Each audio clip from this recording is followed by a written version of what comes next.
लुटेरी बीवी। नीता का परिवार उसकी शादी कराना चाहता है, पर नीता को अपने बॉयफ्रेंड से ही शादी करनी होती है, जिसके लिए परिवार तैयार नहीं होता।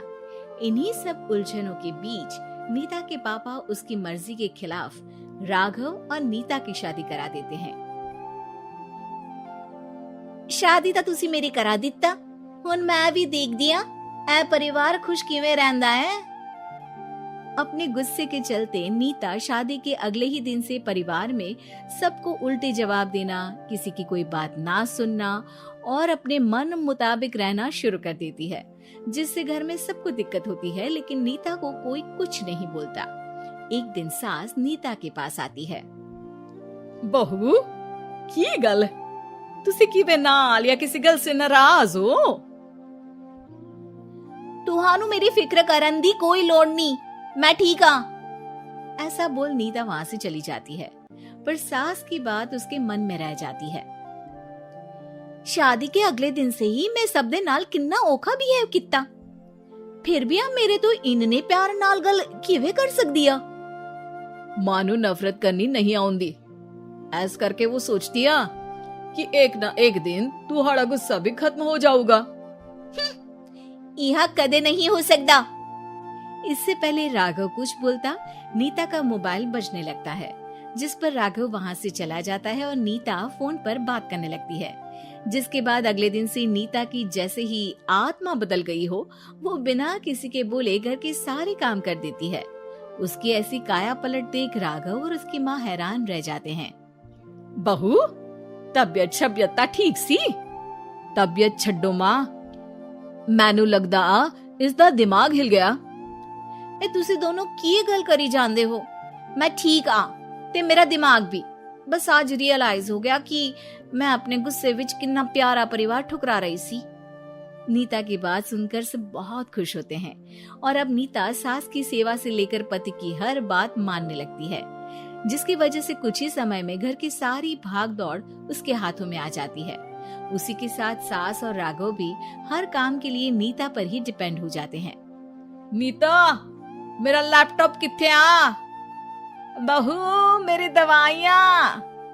अब नीता अच्छी पत्नी और सर्वगुण संपन्न बहू बन गई होती है और इसी तरह विश्वास जीतते हुए एक दिन तिजोरी की चाबियां भी उसके हाथ में आ जाती है। ऐ हुई ना गल, हुन आएगा जिंदगी विच स्वाद। तिजोरी की चाबियां हाथ में आती ही नीता एक रात सास और पति के सोते ही सारे गहने और कैश लेकर घर छोड़ अपने बॉयफ्रेंड के पास चली जाती है। रवि मैं आ गई, अब सानू कोई अलग नहीं कर सकता। ते वेख मैं सारी ज्वेलरी ते कैश भी साथ ले आई।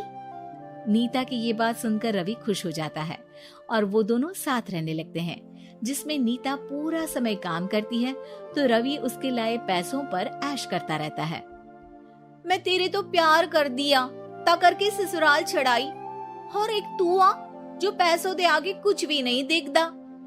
ओ महारानी अपने काम तो काम रख, मेरे ते जुबान लड़ान दी जरूरत नहीं, वरना इस घर तो बाहर कर देना है। ऐ मेरा घरा तेरा ससुराल नहीं, जीवे मन किया रहली इथे रहन लाई, हाथ चला जुबान नहीं। रवि की बातें सुन नीता के सिर पर जैसे आसमान ही टूट जाता है।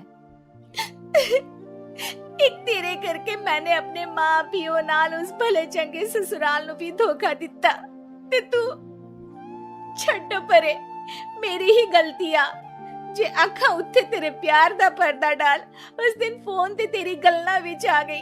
जे नहीं आउंदी ता आज खुशी नाल उथे ही बैठी होनी सी। ए भाषण उन्ना दियो जिससे इसका फर्क पड़े, मेरे कॉल नौटंकी नहीं।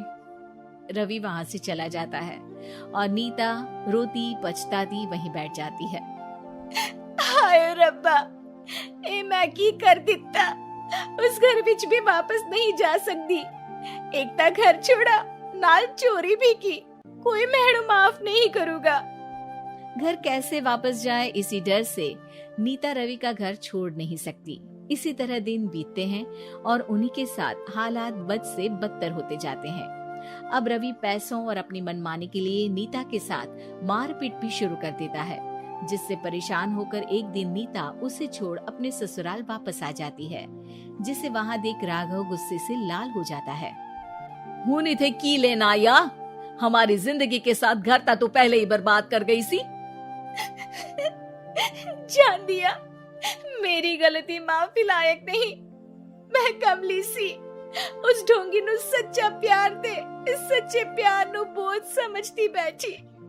मैनू माफ कर दो। जे मेरी नूर रानी समझ गई आ कि उस तो गलती हुई आ, फिर किस बात का रुसना मनाना। केड़ी नूर रानी? रानी बोलन जोगा इसने केड़े झंडे गाड़ दिए?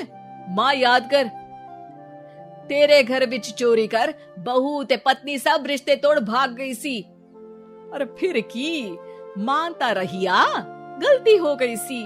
एक गलती ता रब भी माफ कर देता, ते तू और मैं ता सिर्फ इंसान ही आ। माफ कर दे, मैं बोल रही आ, ये दोबारा कदी कोई गलती नहीं करेगी। इसदा नहीं ता मेरा ही भरोसा कर ले। ठीक आ, जिवे तुहानू ठीक लगे, पर इसे बोल दे मेरे कोलो कोई उम्मीद ना रखे। तुसी जीवे कहोगे। अब सास हर रोज राघव को मनाने की कोई ना कोई नई तिकड़म बताकर नीता को उसके पास भेजती रहती है, जिससे कुछ समय बाद नीता का पछतावा और कोशिशें देखकर राघव भी उसे माफ कर देता है।